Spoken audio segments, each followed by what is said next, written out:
Race வந்து செல்ஃபோனில் இருக்குங்க. அது கண்களை மட்டும் பாதிக்கிறது இல்லைங்க, எரிச்சலுள் கலந்த ஒரு வலியை உணர்றாங்க. கண்ணையுமே சுற்றி பார்த்தீங்கன்னா கொப்பளங்கள் வருது. நீங்கள் எவ்வளோக்கு எவ்வளோ செல்ஃபோனை பயன்படுத்துகிறீங்களோ உங்களோட கல்லீரலும் கெட்டு போகுது, வீக் ஆகுதுன்னு தெரிஞ்சுக்கோங்க. அந்த நம்பரை போட்டிங்கனாலும் உங்களுக்கு கல்லீரலோட ஆக்டிவிட்டி சரியாகும். அதே மாதிரி கண்களுக்கும் சில பயிற்சி முறைகள் இருக்குது. அந்த தண்ணி ஃபுல்லாக கண்ணை உள்ளே விட்டு நல்லா ஐ வாஷ் பண்ணுங்கள். டெய்லி இதை நைட்டு செய்யுங்க. அந்த ஹீட்டு ஃபுல்லாக வெளியே வரும். இதெல்லாமே லிவருக்கும் சரி கண்களுக்கும் சரி சக்தி நிறைய கொடுக்கும்.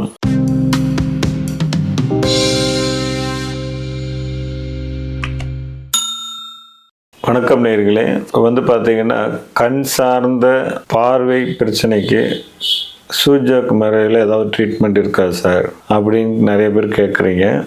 அதுக்கு உண்டான பதிவு தான் இது. அதிகமாக செல்ஃபோனோட பயன்பாடு இன்றைக்கி குழந்தைங்க மத்தியில் நிறைய இருக்குது. முடிஞ்ச வரைக்கும் இன்றைக்கி பார்த்திங்கன்னா இப்போ குழந்தைங்க அடம் பண்ணாமல் இருக்கணும், இது கை குழந்தைங்க அப்படி முதற்கொண்டு பார்த்திங்கன்னா செல்ஃபோனை கொடுத்து பழகிட்டாங்க. ஸ்கூலுக்கு போகிறாங்களோ இல்லையோ முதல்ல செல்ஃபோனை பயன்பாட்டுக்கு அப்புறம் தான் ஸ்கூலுக்கே போக ஆரம்பிக்கிறாங்க. அப்போ இன்றைக்கி பார்த்திங்கன்னா 2 வயசு 1 வயசு குழந்தைங்க கூட இன்றைக்கி ஃபோனை பார்த்து, ஏன்னா ஃபோனை கையில் கொடுத்துட்டு அமைதியாக இருக்கிறாங்க. பெற்றோர்கள் அது நல்லதுன்னு நினைக்கிறீங்க. ஆனால் அதுதான் உங்களுக்கு குழந்தையோட ஆரோக்கியத்தை கெடுக்கும் அப்படிங்கிறது தெரியாமல் இருக்கிறீங்க. ஸோ கண்களை பாதிக்கிறது அதிகமான ரேஸ் ஃபோன் மூலிமாவும், இப்போ டிவி தான் முன்ன சொன்னாங்க தூரமாக உட்காந்து பார்க்கணும் அப்படின்னாங்க. இப்போ ஃபோனு தான் ரொம்ப பக்கத்தால் வச்சு பார்க்குறது. டிவியோட பல மடங்கு பவர் உள்ள ரேஸ் செல்ஃபோனில் இருக்குங்க. அது கண்களை மட்டும் பாதிக்கிறது இல்லைங்க, கண்ணுக்கு உண்டான கனெக்டட் ஆர்கன், மெயின் ஆர்கனே லிவர் தாங்க. அந்த லிவரும் பாதிக்கப்படும்னு தெரிய மாட்டேங்குது பழைய பேர்த்துக்கு. நீங்கள் எவ்வளோக்கு எவ்வளோ செல்ஃபோனை பயன்படுத்துகிறீங்களோ உங்களோட கல்லீரலும் கெட்டு போகுது, வீக் ஆகுதுன்னு தெரிஞ்சுக்கோங்க. பாருங்கள், நிறைய குழந்தைங்க ஃபோனை பார்க்குற குழந்தைங்க சாப்பிட மாட்டாங்க. நல்லா பாருங்கள், நீங்கள் தெரிஞ்சுக்கலாம். ஃபோனை பார்த்துக்கிட்டே இருக்கிற குழந்தைங்க சாப்பிட்றது குறைச்சிடுவாங்க. ஏன்னா கல்லீரல் செயல்பாடு குறையுதுன்னு அர்த்தங்க. ஸோ இப்போ கல்லீரல் செயல்பாடை நான் எப்படி சார் நான் அதிகப்படுத்திக்கலாம், இந்த மாதிரி ஃபோனை குறைக்கிற மாதிரி நம்ம எப்படி பயன்படுத்தணும், அதுக்கு ஒரு நம்பர் இருக்குது. அந்த நம்பரை போட்டிங்கனாலும் உங்களுக்கு கல்லீரலோட ஆக்டிவிட்டி சரியாகும். அதே மாதிரி கண்களுக்கும் சில பயிற்சி முறைகள் இருக்குது. இப்போ பார்த்திங்கன்னா இன்றைக்கி ஐடி ஃபீல்டில் இருக்கிறவங்க கூட பார்த்திங்கன்னா ஃபோன் யூசேஜும் ப்ளஸ் சிஸ்டத்துலேயே அதிக நேரம் இருக்காங்க. இதனால் பார்த்திங்கன்னா ரேஸ் கண்களை பாதிக்குது. அது மூளையில் உள்ள செல்ஸ் வரைக்கும் அஃபெக்ட் ஆகுது. லிவரை பாதிக்குதுங்க. தூக்கம் வராமல் கஷ்டப்படுறாங்க. ஸோ கண்ணில் ஒரு எரிச்சலுள் கலந்த ஒரு வலியை உணர்றாங்க. கண்ணையுமே சுற்றி பார்த்திங்கன்னா கொப்பளங்கள் வருது. இந்த மாதிரி கண்களில் ஏகப்பட்ட நோய்கள் இன்றைக்கி இருக்கிற ட்ரைனஸ்ன்னு சொல்கிறாங்க, ஐ ட்ரைனஸ். இப்போ ஒவ்வொரு ஆர்கனுக்கும் ஒரு குறிப்பிட்ட திரவங்கள் சூழ்ந்து காப்பாற்றுங்க. அப்படி கண்களுக்கு சுற்றி பார்த்திங்கன்னா திரவங்கள் லிக்விடு நிறையா அந்த கண்களில் பாதிப்பு ஏற்படாமல் பாதுகாத்துட்டு வருதுங்க. அப்போ அந்த லிக்விடே இந்த ஹீட்டுனால ட்ரை ஆகி ஐ ட்ரைனஸ் அப்படின்னு சொல்லி நிறையா வர்றாங்க. ஸோ இது எப்படி சார் ஈஸியாக ஃபஸ்ட்டு போகலாம் அப்படின்னா, இந்த வேறு வழி இல்லாமல் சிஸ்டத்தில் இருக்கிறவங்க நைட் படுக்க போகும்போது ஐ வாஷ் பண்ணுங்கள். ஒரு பவுல், சுத்தமான பவுலில் நல்ல தண்ணி எடுத்துக்கிட்டு அந்த தண்ணி ஃபுல்லாக கண்ணை உள்ளே விட்டு நல்லா ஐ வாஷ் பண்ணுங்கள். டெய்லி இதை நைட்டு செய்யுங்க. அந்த ஹீட்டு ஃபுல்லாக வெளியே வரும்.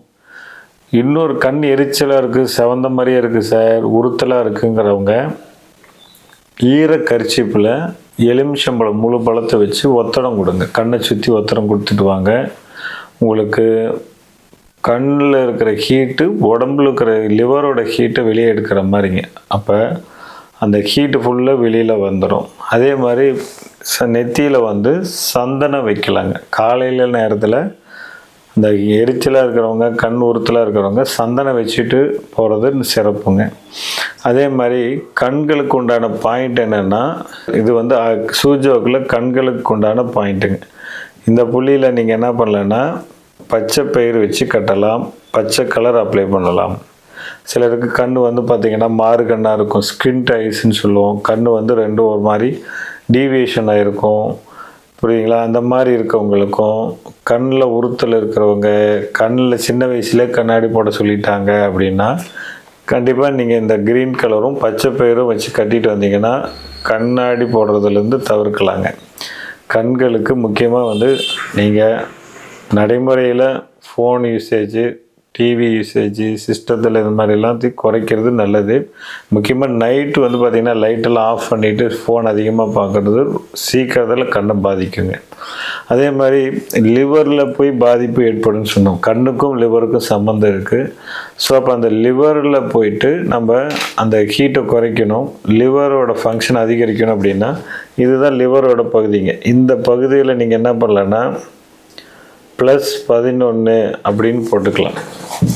+11 அப்படின்னு போட்டுட்டு வந்தீங்கன்னா லிவரோட பாதிப்பிலிருந்து தவிர்க்கலாம். லிவரோட ஃபங்க்ஷன் இன்க்ரீஸ் பண்ணுறதுக்கு லிவர் பகுதி இதுதான்.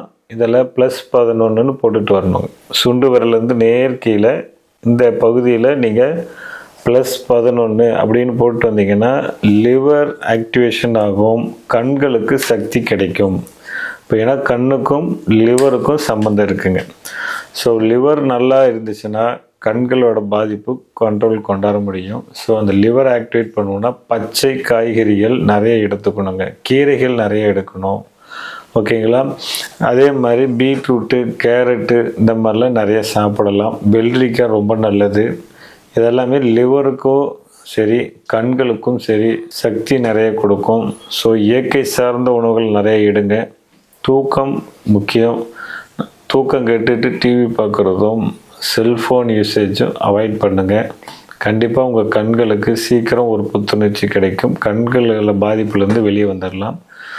ஸோ இது மாதிரி இதில் ஏதாவது டவுட் இருந்ததுன்னா நீங்கள் வாட்ஸ்அப்பில் தொடர்பு கொள்ளுங்கள். இது சார்ந்த பயிற்சி வகுப்புகளும் சென்னை, திருச்சி, மதுரை, பாளையங்கோட்டை மற்றும் ஆன்லைன் பயிற்சி வகுப்பும் நடக்குது.